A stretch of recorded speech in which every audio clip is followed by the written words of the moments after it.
Hello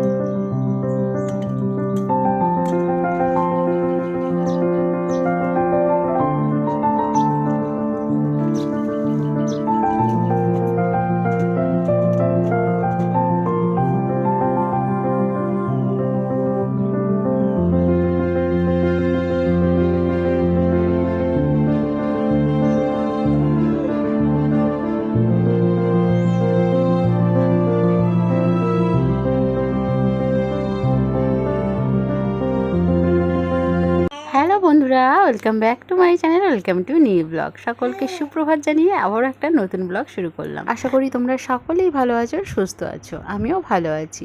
তো আগের ব্লগটা শেয়ার করেছিলাম আমার বাবুর অন্নপ্রাশন। তো অন্নপ্রাশনে আমার বাবু কী কী গিফট পেয়েছে অবশ্যই তোমাদের নেক্সট ব্লগে দেখাবো। আজকে ব্লগে দেখাবো ভাবছিলাম, কিন্তু সময়ের অভাব, সময়ের অভাবে আর হয়ে ওঠেনি আর কি। তো আমার বাবু পাশে খেলা করছে আর আমি একটু ভয়েস দিচ্ছি, ওর আওয়াজ তোমরা মাঝে মাঝে শুনতে পাবে কিন্তু। তো সে যাই হোক, অনেক দিন ধরেই বিছানা চাদরটা প্রায় 10-12 দিন মতন হয়ে গেল। তো চেঞ্জ করব করে আর করা হচ্ছে না। তো আজকে ফাইনালি চেঞ্জ করেই ফেললাম যে বিছানা চাদরটা আজকে চেঞ্জ করতেই হবে। ছোট বাচ্চা থাকলে না প্রত্যেক দিন এক বালতি এক ধামা কাচতে কাচতে না সময় শেষ। কাচাকুচিতে অনেক বেশি সময় চলে যায়। বাবুর জিনিসপত্র এত বেশি, যদিও সারাদিন ওকে প্যাম্পাস পরাই না একেবারে, শুধু রাতের বেলা পরাই। তো ওই জন্য সারাদিনের অনেক অনেক জামা কাপড় বেরোয়। আর যে প্রচণ্ড গরম পড়েছে, ঘামে স্নান করে গেলেও একদম ঘামে চান হয়ে যাচ্ছে। তো ওই জন্য জামা কাপড় বারবার চেঞ্জ করতে হচ্ছে, গা মোছাতে হচ্ছে। প্রচুর গরম বিশ্বাস করো। আর তার উপরে আমাদের টিনের বাড়ি, যদিও ভেতরটা এতটা গরম থাকে না, কারণ আমাদের ঘরের একদম পুরো ঘরের লাগো একটা বড় আম গাছ রয়েছে। আম গাছটা পুরো ছাতার মতো আমাদের ঘরটাকে ঘিরে রয়েছে। তো সেজন্য খুব একটা বেশি যে গরম লাগে তা নয়, তবে দুপুরের টাইমটা একটু গরম লাগে, বাকি সারাদিন মোটামুটি নর্মালি থাকে। তবুও গরমের দিনে তো গরমই থাকবে বলো, পচা গরম পড়েছে যেভাবে, তো কী আর করবো। ওই জন্য মোটামুটি এই ঘরের মধ্যে টসকের মধ্যে প্রচণ্ড গরম ওঠে। তাই জন্য বাবুকে যতটা পারি সামনের বারান্দাতে একটা খাট রয়েছে, ওখানে ওকে শোয়াই সারাটা দিন। তারপরে দোলনার মধ্যে দিই একটু, আর দোলনাতেও তাই প্রচুর গরম লেগে যায়। ফ্যান দিয়ে দিই যদিও পাশে, কিন্তু তবুও ওর প্রচণ্ড গরম লেগে যায়। তো সবটা মিলেমিশেই আর কি প্রত্যেক দিনের জিনিসপত্র প্রচুর বেরিয়ে যায়। তো সে যাই হোক, সংসারের তো কাজবাজ আছে বলেই। আর তার থেকেও সবথেকে বড় কথা, সারাদিনের কি বলবো, এত বেশি পরিশ্রম খাটুনির পরে না তারপর আর ইচ্ছে করে না যে ভিডিওটা নিয়ে একটু এডিট করতে বসি। তো ওই জন্য আর কি তোমাদের সাথে কন্টিনিউ ব্লগ দেওয়া হচ্ছে না। জানি না কবে কন্টিনিউ ব্লগ দিতে পারবো। তো এমনিভাবে সপ্তাহে 2-3টে ব্লগ তো অবশ্যই দেওয়ার চেষ্টা করব। তো সে যাই হোক, দেখো এই যে বিছানা চাদরটা আমি চেঞ্জ করে নিলাম, আর তারপরে দেখো এই যে এখানে বালিশের কভারগুলো এবারে পরিয়ে নেব। সংসারে টানা পড়ে নিয়ে নিজের দিকে তাকানোর কথাই ভুলে গিয়েছি। কত মানুষের কত রকম কথা, যে আগে কেমন ছিলিস এখন কেমন হয়ে গিয়েছি, এরকম হচ্ছে ব্যাপার। আসলে কি বলো তো, সন্তানকে ভালো রাখতে গিয়ে না মারা অনেক কিছু স্যাক্রিফাইস করে, এটা স্বাভাবিক। এটা কি বলবো, প্রাচীন কাল থেকে হয়ে আসছে, আর এটা আমার জন্য নতুন কিছু নয়। তো ওই জন্য একেবারে ঠিকঠাক টাইমে খাওয়া ঘুম না হলে যেটাই হয় আর কি। তবুও আমার বাবু অনেকটা আমাকে হেল্প করে, কারণ ও অনেকটা বেশি বোঝে, অনেকটা শান্ত থাকে, খুব বেশি দুষ্টুমি বা খুব বেশি কান্নাকাটি করে না। যতটা পারে আমাকে হেল্প করে, ও করার চেষ্টা করে। যেরকম সারা রাতেও কিন্তু একদমই দুষ্টুমি করে না, একেবারে জ্বালায় না। অনেক বাচ্চা রাতের বেলা ঘুমোয় না, কিন্তু আমার বাবু একেবারে সন্ধ্যে 7টার দিক থেকে যে ঘুমিয়ে পড়বে, সারা রাত ওই একটুখানি করে ওঠে একটু খাওয়ার জন্য, ওটা জাগে না, ঘুমিয়েই খায়। আর একেবারে ভোর 4টে 4:30 কি 5টা এর মধ্যেই উঠে পড়ে, কিন্তু সারাটা রাত ও ঘুমোয়। ওই জন্য আমাকে ভালো ঘুমোতেও দেয়। তো ওই জন্য কি আর করবো, রাতের বেলার ঘুমটা যদিও ভালো হয়, সারাদিনের পরিশ্রমটা একটু বেশি হয়ে যায়।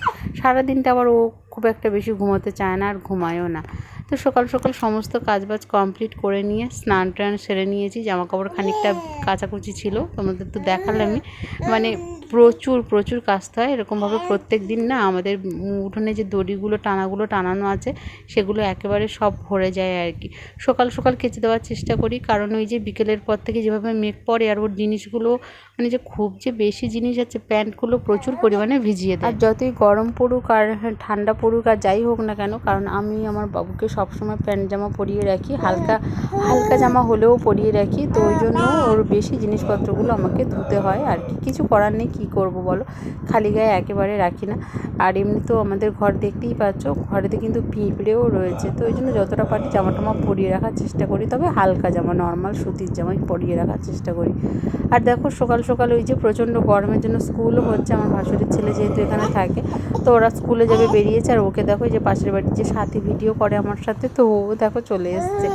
ওরা দুজনে মিলে এই যে স্কুলে বেরিয়ে চলে গেল, আর আমি আর আমার শাশুড়ি মিলে দুজনে বাসি ঘরের কাজকর্ম করছি। শাশুড়ি মা তো প্রচণ্ডভাবে হেল্প করে আমাকে, কারণ কি ছোটো বাচ্চা নিয়ে তো একদমই পারি না। আর বরাবরই উনি করে এসেছেন আর কি, নতুন কথা নয়। তো উনি উঠোন টুটন ঝাড় দিয়ে দিল, আর উনুন টুনুন গোবর দিয়ে দিল, গোবর মাটি দেওয়া হয়ে গিয়েছে। এবারে দেখো এই যে আমি ঘর বারান্দাটা ভালো করে ঝাড় দিয়ে সামনের পোটাটা একটু ভালো করে মুছে নিচ্ছি। আগের দিন একটু বৃষ্টি হয়েছিল জানো তো, ওই বৃষ্টিতে না, বৃষ্টি হলেই সমস্যা। মাটির বাড়ি হলে যাই হয় আর কি, কাদা মাটি লেগে যায় চারিদিকে। তো এই জায়গাটা সবাই এসে বসে, সারাদিনের বসার জায়গা যদি বলো, তো এটাই হচ্ছে আমাদের। তো এই জন্য এটা সবসময়ের জন্য পরিষ্কার রাখার চেষ্টা করি আর কি। সারাদিনে 2-3 বার করে ধুয়ে দিই আর কি, ধুয়ে দিলে পরিষ্কার থাকে আর বসতেও সুবিধা হয়। তো সে যাই হোক, এবার দেখো পুকুর পাড়ে এক গাদা বাসন পড়েছে, বাসন টাসনগুলো মেজে ধুয়ে পরিষ্কার করে নেবো। আর সকাল সকাল কাচাকুচি করতে গিয়ে ভিজে যাই বলে সকাল সকাল স্নান করে নিই। আর এমনিতেও দেখবে গরমের দিনে সকাল সকাল স্নান করলে না বেশ ভালো লাগে। আবার একবার বিকেলের পরে মানে কি বলবো, সন্ধ্যের আগে একবার গা ধুয়ে নিই, তাহলে কিন্তু অনেকটা বেশি মানে নিজেকে ফ্রেশ লাগে, ভালোও লাগে। সকালের দিকে স্নান করলে তো বেশ ভালোই লাগে।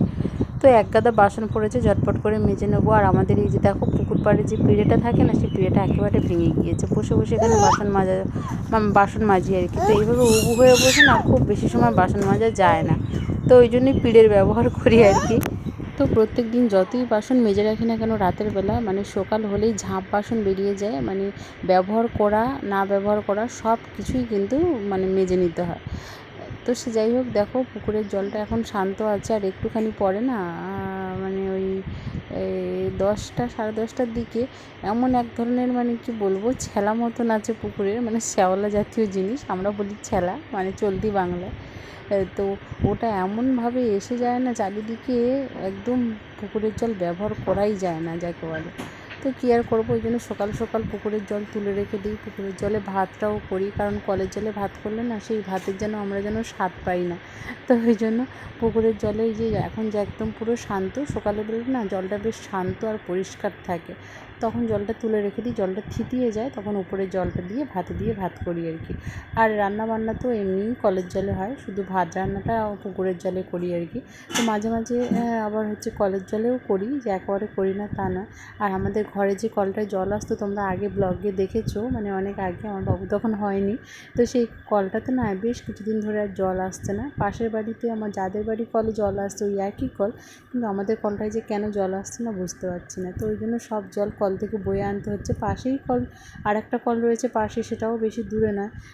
ওই আর কি, বয়ে আনতে হলে তখন বেশি কষ্ট হয়। বাবু স্নান আছে, ওর জামা কাপড় ধোয়াধুয়ি আছে, ওর জামা কাপড় পুকুরের জলে কেচে নিলেও পরে আবার কলের জল দিয়ে ভালো করে ধুয়ে নিয়ে তারপরে আবার কলের জলে ডেটল দিয়ে তারপরে ভিজিয়ে দিই। বেশ কিছুক্ষণ ভিজিয়ে রেখে তারপরে ভালো করে নিংড়ে রোদে শুকোতে দিই আর কি, একদম টানা রোদে শুকোতে দিই, সমস্ত জীবাণু ধ্বংস হয়ে যাবে। তো প্রত্যেক দিনের নিয়ম এটা। বাবু যেদিন থেকে হয়েছে সেদিন থেকে তো আমার মা প্রচণ্ডভাবে হেল্প করতো। আর যেহেতু শ্বশুরবাড়িতে এসেছি, তবুও শাশুড়ি মা যখন সময় পায় একটু আধটু করে দেয়, বাকিটা আমিই করি। আর আমার হাজব্যান্ড রয়েছে, ও ভীষণ হেল্পফুল, মানে সব সময়ের জন্য অনেক কাজে হেল্প করে আমাকে। সারাদিনের যত কাজ রয়েছে, বাবুর যত কাজ, তো অনেকটা ও হেল্প করে। ছেলে রাখা থেকে শুরু করে ওকে খাওয়ানো, মাঝে মাঝে মানে খাওয়ানো বলতে ওকে এখনও বাইরের কোনো সলিড ফুড দিইনি যদিও। তো ওই যে একটু আধটু জল টল খাওয়ানো, এটা ওটা সেটা আর কি চলে। সকাল সকাল রান্নাবান্নাটাও কমপ্লিট করে নিলাম। রান্নাবান্না কমপ্লিট করে নিয়ে দেখো সাজুগুজু করে বেরিয়ে পড়েছি। এই পচা গরমে আমরা যাচ্ছি বাজারে। ভাবা যায় কেউ কি গেছে কোনো দিন? তোমরা কি জানো যে এই পচা গরমে কেউ বাচ্চাকে নিয়ে বাজারে যায়? আমাদের যেতে হচ্ছে। এখন যা সব সমস্যা তৈরি হয়েছে তার জন্য। দেখো বন্ধুরা, বিকেলবেলা একদম পুরো ঘন কালো মেঘ একদম চারিদিকটা ঘিরে গিয়েছে, আর নদীর পাড়ে এসেছি। এত সুন্দর হাওয়া দিচ্ছে, পুরো ঠান্ডা মনোরম হাওয়া। আমাদের দিয়ারানি আছে সঙ্গে। এই যে দেখো এই দিকটা দেখো,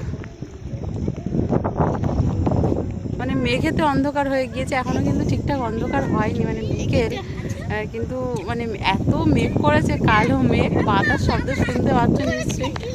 তো দেখো কি সুন্দর হয়েছে, মানে ভালো দেখাচ্ছে, দারুণ দেখাচ্ছে। একটু তোমাদেরকে দেখাই, দাঁড়াও। দুপুরে বাজার থেকে এসে পচা গরমের পর যখন এরকম একটা মেঘলা আকাশ দেখি, মনটা কিন্তু ভালো হয়ে যায়। তো সে যাই হোক, দেখো আকাশটা কতটা ভালো লাগছে। একটুখানি ঝমঝমিয়ে বৃষ্টি আসলে ওয়েদারটা বেশ ঠান্ডা ঠান্ডা হবে আর মনোরমও হবে। তো চলো বন্ধুরা, আজকের ভিডিওটা আমি এখানেই শেষ করছি। ভিডিও ভালো লাগলে অবশ্যই লাইক কমেন্ট শেয়ার করো। কেন বাজারে গেছিলাম নেক্সট ব্লগে অবশ্যই তোমাদের সাথে বলবো। সকলে ভালো থেকো, সুস্থ থেকো, সকলকে টাটা।